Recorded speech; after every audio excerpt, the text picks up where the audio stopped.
Olá, irmãos! Vamos iniciar nosso devocional dessa noite e hoje nós vamos meditar no texto de Jonas, na verdade nós vamos falar de toda a história do capítulo 1 e 2, mas para não ficar muito extenso, nós vamos ler o capítulo 2, versículo 1 até o 9. Diz assim: E orou Jonas ao Senhor, seu Deus, das entranhas do peixe, e disse: Na minha angústia clamei ao Senhor, e ele me respondeu. Do ventre da sepultura gritei, e tu ouviste a minha voz, porque tu me lançaste no profundo, no coração dos mares, e a corrente das águas me cercou. Todas as tuas ondas e as tuas vagas têm passado por cima de mim. E eu disse: Lançado estou de diante dos teus olhos, todavia tornarei a ver o teu santo templo. As águas me cercaram até a minha alma, o abismo me rodeou, e as algas se enrolaram na minha cabeça. E eu desci até os fundamentos dos montes, a terra me encerrou para sempre, como os seus ferrolhos. Mas tu fizeste subir a minha vida de perdição, ó Senhor meu Deus. Quando desfalecia em mim a minha alma, lembrei-me do Senhor, e entrou a ti a minha oração no teu santo templo. Os que observam as falsas vaidades deixam a sua misericórdia. Mas eu te oferecerei sacrifício com a voz do agradecimento, o que votei e pagarei.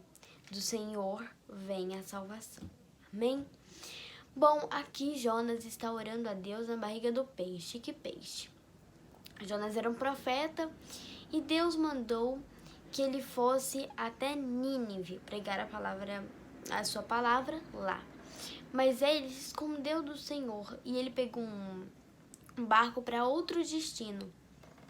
Mas esse barco estava nas águas e começou a ficar tudo muito tempestuoso, o mar começou a ficar agitado.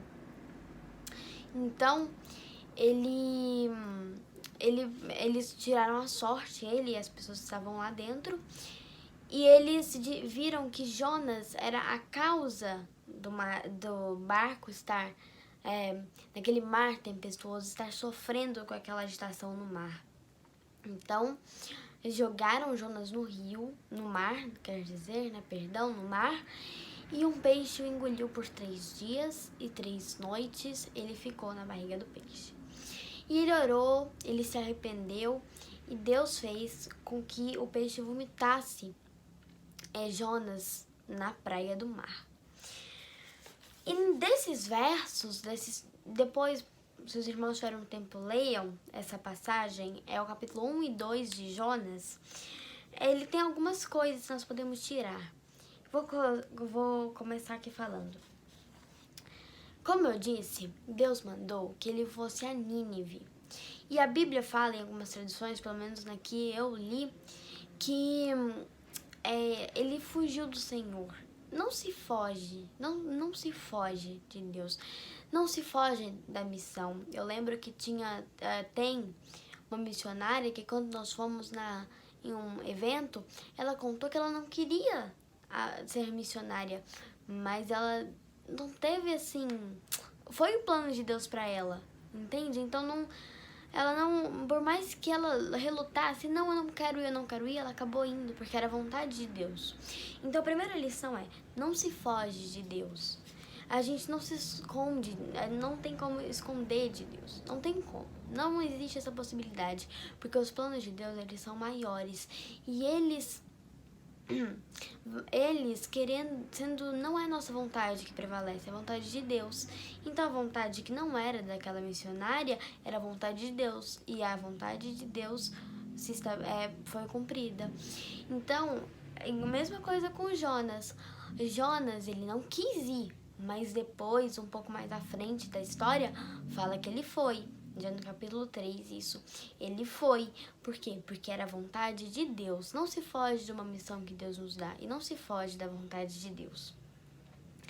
Nos versículos mais à frente, no 4 5 também e alguns outros, mostra que há consequências. Quando nós não obedecemos a Deus, sempre vai haver uma consequência. Há consequências de coisas boas e há consequências de coisas ruins. Nesse caso aqui, Jonas plantou o que era errado, desobedeceu e plantou e colheu o que era ruim também. Quais foram as consequências? Ele foi parar na barriga de um peixe. Por quê? Porque ele desobedeceu a Deus. Há consequências. Qualquer erro nosso tem consequências. Quando nós mentimos para nossos pais, não tem uma consequência? Ele não acaba descobrindo? Quando nós desobedecemos, acaba tendo uma consequência. E quando nós não aceitamos Jesus, também há uma consequência, que é a morte eterna. Mas aqui na história de Jonas, a consequência foi ele ter ele foi engolido por um peixe, foi a consequência do erro dele. Ele sofreu por causa do erro. Então, todo erro tem consequências. Não existe errinho, não tem pecadinho nem pecadão.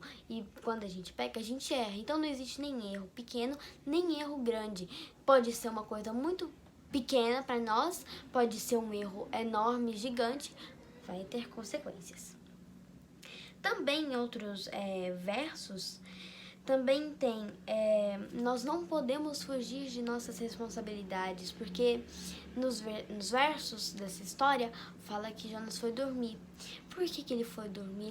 Ele quis não só fugir da sua missão em Nínive, mas ele quis fugir também da responsabilidade, porque ele sabia que aquilo tudo estava acontecendo, porque ele tinha desobedecido a Deus. Não há como fugir, porque depois um outro lá foi lá e falou assim: oi, acorda, vamos ali. Por quê? Porque ele quis fugir, mas não tem como fugir das nossas responsabilidades, não tem. A consequência acaba vindo e o que é a vontade de Deus acaba acontecendo, então não há como fugir. Nós também vemos que só Deus salva. Por quê? Porque a Bíblia fala que as pessoas que estavam lá começaram a orar e a pedir para os seus deuses, para o Deus que cada um seguia. Mas alguma coisa aconteceu? Não. Por quê? Porque só Deus salva. Só o nosso Deus tem o poder. Ele está acima de todos os outros deuses. Ele é o único que existe, o único que tem poder suficiente. Ele na verdade não é poder suficiente, né? É muito maior do que a gente pode imaginar. É fora do entendimento humano. Então, ele é o único que salva. Ele é o único que pode nos salvar. Só o sangue de Deus Filho pode nos salvar. Mais nada. Nada pode nos levar ao céu. Nada pode nos salvar da morte eterna. Apenas Deus. Também nós vemos que tudo que acontece é uma causa. Tudo. Não importa se é uma coisa pequena, se é uma coisa grande. Nada por acaso. Por que o mar ficou agitado? Por que como diz algumas versões, o barco quase se quebrou, estava a ponto de se quebrar?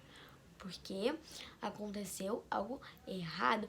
Por quê? Porque Deus queria, como eu posso dizer, Jonas iria parar na barriga do peixe. Então, tudo há uma causa. Você pensa assim, nossa, mas por que isso está acontecendo? Sempre eu temo a Deus, eu vou na igreja, eu aceitei Jesus. Por que isso está acontecendo? Tudo há um propósito. Nada acontece por acaso. Tudo faz parte do plano de Deus. Nada acontece, aconteceu. Não, isso não existe. Tudo faz parte do plano de Deus. Nada acontece por acaso. O mar não ficou agitado por acaso. Nada acontece por acaso. Então nós temos que esperar em Deus. Nós temos que confiar que aquilo é vontade, que nós vamos sair fortalecidos. Aquilo vai ser bom para nós. E por último, mas no final da história, há o perdão. O perdão. Quem se arrepende tem o perdão. Então, você pode pensar, pra mim não tem mais jeito, tem. Porque Deus é misericordioso. Ele nos deu a salvação eterna de graça. Só basta apenas nós aceitarmos Jesus como Senhor e Salvador de nossas vidas. Assim como Ele perdoou Jonas por ter se desviado da missão, por ter fugido, querer se esconder de Deus, mesmo assim Ele o perdoou. E e o peixe o vomitou na praia do mar. Então, quando nós nos arrependemos e pedimos perdão, confessamos nossos pecados, Deus pode nos perdoar. Mas nós temos que confessar, temos que falar: Senhor, por favor, me perdoe, porque eu fui falho, porque eu sou pequeno e eu pequei mais uma vez. Jonas orou, ele foi perdoado. Por quê? Porque ele se arrependeu e depois ele foi cumprir a vontade de Deus. Então, sempre que nós nos arrependemos, Deus nos perdoa. Ele não tem um tanto certo de chances para perdão. Ele sempre está nos perdoando, sempre nos perdoa. Bom, eu espero que tenha sido proveitosa essa mensagem. Depois os irmãos leiam a história de como aconteceu tudo certinho na Bíblia. Jonas, no livro de Jonas, no início do livro de Jonas, é uma história muito interessante. Os irmãos leiam, que vai ser muito proveitoso, eu tenho certeza disso, como toda a palavra de Deus. Vamos agora para os nossos pedidos de oração. Vamos orar pelos enfermos, né? Pelos enlutados. Muitas pessoas perderam e estão perdendo seus entes queridos por causa dessa pandemia e por outros motivos também. Vamos orar também pelos idosos, pelos desempregados e pelos aqueles que estão passando por dificuldades em seus empregos. Vamos orar por eles. Vamos orar também pela igreja, tanto pelo nosso sustento espiritual como pelo material. Vamos orar pelo Brasil, pelo nosso país, pelo nosso mundo. Nós estamos passando por momentos difíceis. Vamos orar também pelos nossos amigos não crentes que precisam do auxílio de Deus. Vamos orar também pela saúde da irmã Maria de Fátima, pela família da Sara, que está com uma boa parte aí, né? Toda a família com Covid-19. Vamos orar por ela, pela sua família, por ela também, pelo Adenilson, amigo da Kelly, pelo irmão José Ailton, pela Cidinha e pelo Rosiron, pelo irmão Feliciano, pela Sueli e pela família da Albiana. Vamos orar por essas pessoas. Vamos orar também pela nossa situação. Vamos agradecer também por Deus estar nos protegendo até aqui. Vamos pedir para que Ele faça a sua vontade em nossas vidas. E se você não enviou o seu pedido, envie, que nós estaremos aqui citando também. Vamos orar. Feche seus olhos. Vamos agora orar, pedir a direção de Deus em nossas vidas. Senhor Deus e Pai, nós te agradecemos, Senhor, porque o Senhor é um Deus de amor, é um Deus misericordioso e tem nos protegido e abençoado até aqui. Eu te agradeço, Senhor, por, ó Pai, estar fazendo sua vontade em nossas vidas, por ter enviado seu único Filho, Jesus Cristo, para morrer em nosso lugar e nos salvar, ó Pai, nos dar a vida eterna. Senhor, eu peço neste momento para que essa mensagem, Senhor, que eu trouxe aqui, ó Pai, seja proveitosa para cada pessoa que assista, ó Pai. Eu te peço também, Senhor, por todos os pedidos feitos, por todas as famílias que necessitam do teu amor, do teu auxílio, ó Pai. Eu te peço também, Senhor, por aqueles que não te conhecem, por aqueles que não tiveram a maravilhosa graça de aceitá-lo como Senhor e Salvador, ó Pai. De reconhecer que o Senhor é o único que pode, ó Pai, que pode tudo, ó Pai. Senhor, eu te peço nesse momento também que continue nos abençoando e nos protegendo. Mas acima de tudo, ó Pai, que faça a sua vontade em nossas vidas. É em nome de Jesus que eu oro agradecida, com o perdão dos nossos pecados. Amém. Amém. Nossas programações continuam, tanto online como também presencial. Os irmãos estejam falando com o irmão Rodrigo e a irmã Letícia. Eles estarão providenciando para que, se você quiser, possa estar participando dos nossos cultos presenciais também. Por favor, compartilhem esse link, compartilhem esse vídeo, para que mais pessoas possam possam ser beneficiadas, se Deus quiser, com essa mensagem. Que Deus abençoe a todos os irmãos. Fiquem com Deus. Até a próxima devocional, se Deus quiser. Até mais.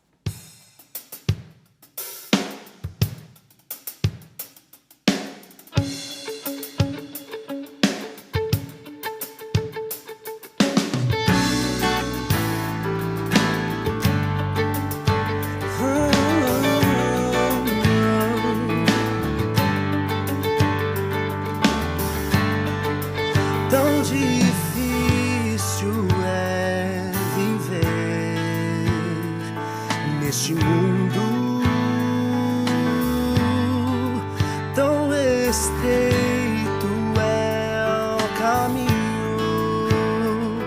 a seguir. São tantas as barreiras que tenho que enfrentar e cansado já estou de tanta dor e tanto sofrer. Mas a promessa de Deus é maior. Sim, é maior. E Ele mesmo já venceu numa cruz por nós. E com isso Deus nos dá forças para enfrentar as provações e a vitória alcançar.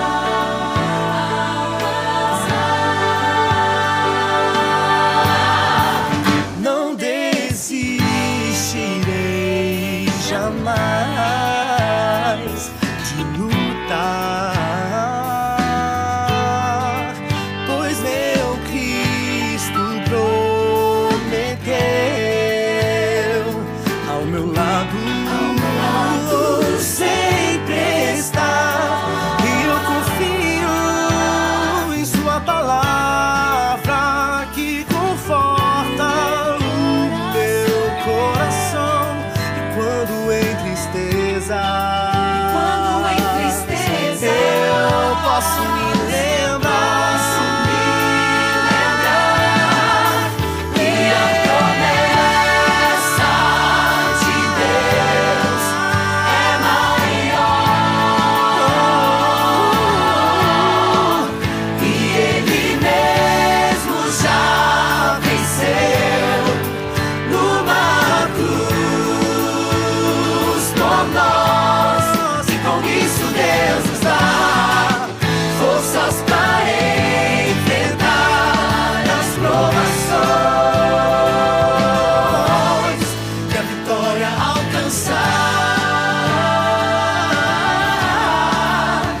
E ao abraçar o meu Jesus, eu não lembrarei o que passou e toda lágrima caída. será recompensada com a glória de viver com Deus, pois a promessa